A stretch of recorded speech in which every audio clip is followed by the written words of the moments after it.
En mayo del año pasado, la Corte Interamericana de Derechos Humanos emitió una decisión muy relevante. Se trata de la Opinión Consultiva 29, titulada Enfoques diferenciados para determinados grupos de personas privadas de la libertad. Es muy relevante que se conozca no solo en México, sino en el continente americano, debido a que es un referente para el diseño de política pública en materia carcelaria. Platicamos con el comisionado Joel Hernández de la Comisión Interamericana de Derechos Humanos y con la doctora María Elisa Franco, investigadora del Instituto de Investigaciones Jurídicas, respecto a la relevancia que tiene esta opinión. Las y los invito a escucharlos.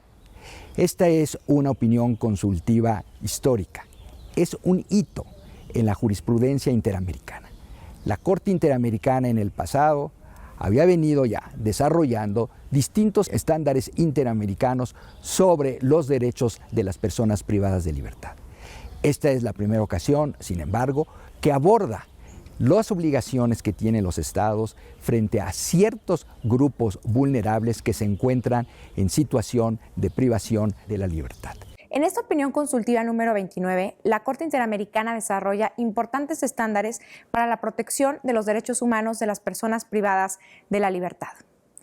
Podemos decir que lo novedoso de esta opinión consultiva es que utiliza un enfoque diferencial y una herramienta muy importante para la protección de los derechos humanos de las personas que pertenecen a uno o varios grupos en situación de vulnerabilidad, que es la interseccionalidad. Permite así a los estados tener una referencia sobre las políticas carcelarias que deben de seguir para que estos grupos vulnerables puedan tener una situación digna, puedan recibir un trato digno y humano mientras se encuentran en situación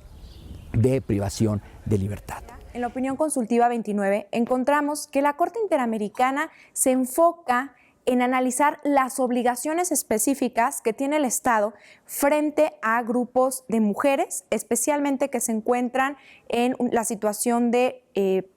embarazo, parto, posparto, lactancia y quienes son cuidadoras principales de niñas y niños, de niños que se encuentran con sus madres o principales cuidadores dentro de los centros de privación de libertad, también de las personas que pertenecen a la comunidad LGBTI y más,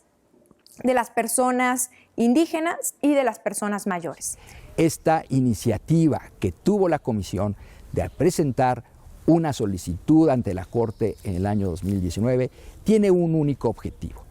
poder alcanzar el pleno goce y disfrute de los derechos contenidos en el artículo 5.2 de la Convención Americana, que no es otra cosa: el derecho que tienen las personas a recibir un trato digno mientras se encuentran en situación de privación de libertad. Hago votos por la mayor difusión de la opinión consultiva 29, que pueda llegar a las autoridades penitenciarias, a legisladoras y legisladores, a las organizaciones de la sociedad civil, a la academia, y que permitamos entonces avanzar hacia modelos de políticas carcelarias con un mayor entendimiento de la dignidad humana, sobre todo para estos grupos en situación de vulnerabilidad. Contenido de la opinión consultiva número 29 y a recordar que es una obligación del Estado mexicano cumplir con los estándares que se encuentran ahí desarrollados para garantizar los derechos humanos de todas las personas que están privadas de su libertad, lo que sabemos que es una obligación que tiene el Estado, pero además asumir cada uno de los estándares que se desarrollan en esta opinión consultiva 29 para hacer realidad los derechos humanos de personas que se encuentran y pertenecen a varios grupos en situación de vulnerabilidad.